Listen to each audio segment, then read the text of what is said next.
Hi, guys. I got an article here I'm going to read for you.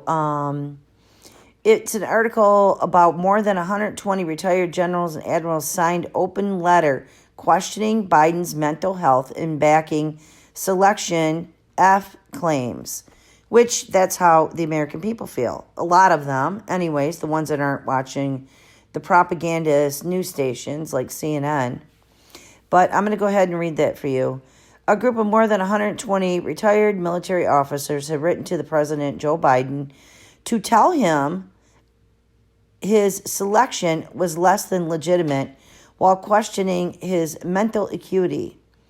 The letter echoes former President Donald Trump's claims of widespread Selection F, which have not been borne out of the courts, and come to a day when Representative Liz Cheney ripped Trump for his claim that the selection was stolen, which I think the majority of the American people, do know that there were huge problems with the selection.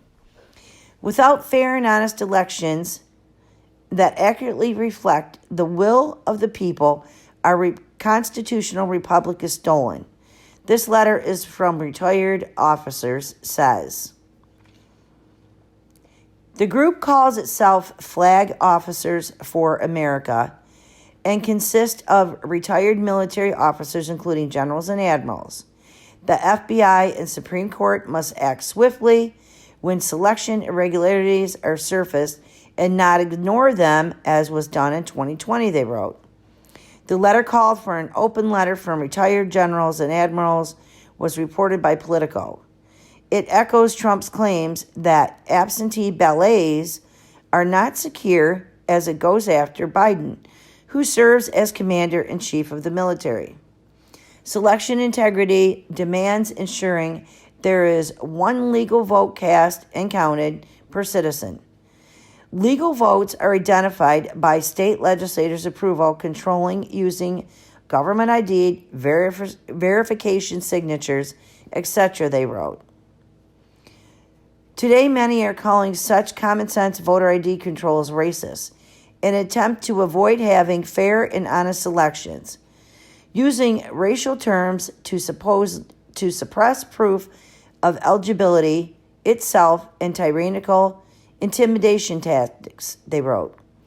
The retired officers raised doubt about Biden's mental capacity and referenced Speaker Nancy Pelosi move to get assurance about the nuclear codes in the days after the January 6th riot. And then it goes on with a really, really long letter here, you guys. And I think I'm going to read that in parts to you so that we can all understand the letter without me going on and on. And we'll just do it as this will be part one. But, just for me to say a few things about this, I mean, when you've got that many retired generals and admirals coming out and telling the truth, which we all know is the truth, but we're not allowed to talk about because we're being censoring. I mean, people need to wake up. I mean, this country is going to be gone. If we don't fix what happened in 2020, we are going to lose this country to the propagandists, to the communists, to the controls of big tech. So with that, I'll just leave it here and then continue to read the rest of the letter to you in part two. Thanks for listening. You guys have a great day. Make sure you like, share, and subscribe. And I'll be back to read the rest of this letter to you. Thanks.